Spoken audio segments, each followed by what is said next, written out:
10 గేదెలున్నదాన్ని, నెలకి 1000 రూపాయలు సంపాదిస్తున్నదాన్ని. అట్టాడిది ఏడాదికి నేనే 10 ఏళ్ళు నిలవేయలేకపోతున్నాను. ఈడు 4 నెలల్లో 25 ఏళ్ళు నిలవేస్తాడంట. ఆశకేనా అద్దుండొద్దు. ఇంకా ఏటే ఇక్కడే నిలబడ్డా? పోయి చదువుకో.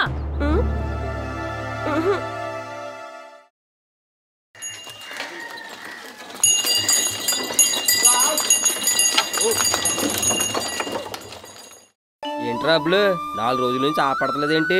అమ్మిరెడ్డి గారు ఏదైనా డ్యూటీ వేసారా? లేదురా సత్తిగా, నేనే అరే డ్యూటీ వేసుకున్నాను. ఏరే డ్యూటీయా? ఏంటది? ఏంటి నిజంగా చెప్పేమంటావా? చెప్పు.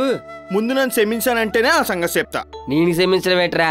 కోసి నాటి స్నేహితులు మన మధ్య క్షమాపణలేంటి? నీకు చెప్పకుండా పని చేశాను రా. ఏం చేసావురా? ఓ అమ్మాయిని ప్రేమించాను రా. ఏంటి అమ్మాయినా? బాగుంటదా? ఎవరా పిల్ల? నాకు నచ్చిందిరా. రాంపురంలో సంపరలక్ష్మి తెలుసుగా? ఏది పాల బిందులు సైకిల్ మీద వేసుకొని తిరుగుతుంది ఊరంతా మగరాయిలాగా? అదా? చచ్చా, పట్టక దాన్ని పట్టేవేట్రా? దాని వయసు ఎక్కడా, నీ వయసు ఎక్కడా? సిగ్గులేదు చెప్పడానికి? ఏహే, చెప్పేది పూర్తిగా అనుకుంటా డిసైడ్ అయిపోతావు ఏంటి? రోజు స్కూల్ ఇడిచిపెట్టంటే మంగా నేను కలుసుకుంటావురా. ఆ తర్వాత మన కర్రెమ్మిరెడ్డి గారు లేరు, వాళ్ళ మామిడి తోట వెనకాల చెరుగుడి దగ్గర కూకొని చీకట పడేదాకా కబుర్లే కబుర్లు. అందుకే ఈ మధ్య నేను కలవడం కుదరట్లేదురా సత్తిగా. అది సరిగాని రబ్బులు, మీరిద్దరు ఇష్టపడితే సరిపోద్ది ఎట్రా? అలా అమ్మ ఒప్పుకోవద్దు. అది అసలే మగరాయుడు, దానికి తోడేమో ఉత్తర నోరు పడేసుకుంటది. సరిగ్గా అట్టగే జరిగిందిరా సత్తిగా. ఏరా అమ్మ తెలిసిపోయింది ఎట్రా?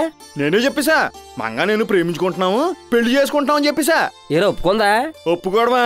బల్లెటోడివే, చెప్పు తినేది పని చేసింది. మరి ఇప్పుడు ఎలా చేయాలో కూడా సంపరలక్ష్మి చెప్పిందిరా. నేను సొంతంగా వ్యాపారం పెట్టి 4 నెలల్లో 25 ఏళ్ళు వెనకేస్తే అప్పుడు తన కూతుర్ని ఇచ్చి నాకు పెళ్లి చేస్తానని చెప్పింది. భలే పెట్టిందిరా పెట్టింగ్. మరి ఇప్పుడు ఏం చేద్దాం అనుకుంటున్నా? ఆ అమ్మిరెడ్డి గారి దగ్గర కూలి పనికి వెళ్ళడం మానేసి నేనే సొంతంగా వ్యాపారం పెట్టుకుందాం అనుకున్నాను రా. ఏంటంటో నా దగ్గర ఈడ్స్ తంతే ఎర్రనాగానికో డబ్బులు లేవురా. పెట్టుబడికి నువ్వు ఏమైనా డబ్బు సత్తే వడ్డీ వేసి మరి ఇచ్చేస్తాను రా. ఏమాత్రం అంటే సైకిల్ కి కొత్త బిందులకి 5 ఏళ్ళనా అవుద్ది. ఆ మాత్రం నీ సర్తాను. కానీ ముందు మనం గొల్లపాలెం గురువు గారి దగ్గరికి వెళ్దాం. మంచి రోజు మంచి ముహూర్తం కనుక్కుందాం. మంచి రోజులని ముహూర్తాలని నాకు పెద్దగా పట్టింపులు లేవురా సత్తిగా. మనం చేసే పని మనస్ఫూర్తిగా చేస్తే అందులోనే బోల్డ్ అంత మంచి ఉంటదంట. మీ గొల్లపాలెం గురువు గారి దగ్గర ఇంకో పాలు వెళ్దాంలే గాని ముందు కొంచెం డబ్బులు చూడరా, పుణ్యం ఉంటుంది. ఆ మాత్రం నేను ఏర్పాటు చేస్తాను గానీ పద. సరే గాని ఇప్పుడు రా. ఏటా పెళ్ళాడక బాబు? ఇదిగా చూర్రా, ఎలా ఉంది నీ వ్యాపారం? నా వ్యాపారానికి ఏం బాబు, బ్రహ్మాండంగా ఉంది. ఆయన పాల వ్యాపారాన్ని నమ్ముకున్నాడు ఎన్నటికీ మునిగిపోడు బాబు. అవునులే, నీటి సరఫరా ఉన్నంత కాలం పాల వ్యాపారానికి ఏంటో ఒకలేదు. అయ్య బాబు అదేంటండి అలాగనిస్తారు? నేను ఎప్పుడైనా పాలలో తీసుకెళ్ళిపోయినా ఏంటి? అయినా నేను అలాంటి వాడిని కాదు బాబు. అది కాదు సూర్రావు, నేను కాకపోతే నేను ఎవడంటాడు? ఇప్పుడు ఆ సిన్నోరి అబ్బులు గడిచేత నీలా పాల వ్యాపారం చేయించి ఎలాగైనా 25,000 కూడబెట్టించాలని మన సత్యబాబు కూడా తెగ శ్రమ పడిపోతున్నాడు చూర్రా. కానీ ఇక్కడ విషయం ఉంది రావు గారు, ఈ పాల వ్యాపారంలో నిజాయితీగా ఉన్నంత కాలం సంపాదనకి ఏ డోకా ఉండదండి. అది నా అనుభవంతో నేను గట్టిగా చెప్పగలను. కానీ ఇక్కడ చిన్న తిరకాసుందండి. ఏంటిది? ఆ సంపాదన నిలబెట్టుకోవటానికి మాత్రం కూర్చుంటే అదృష్టం కలిసి రావాలి వీర్రావు గారు. అదే కరెక్టే.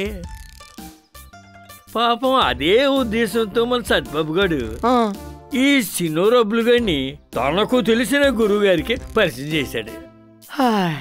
హరి ఓం తత్సత్. తీయని గతము తెలిపిన విధము అందమైన క్రమము, దాచిన సొదలు పూచిన పొదలు అల్లుకున్న లతలు, పసల పూడి కదలండి మావి ఇవి మానవ జీవిత గతులు స్మృతులు.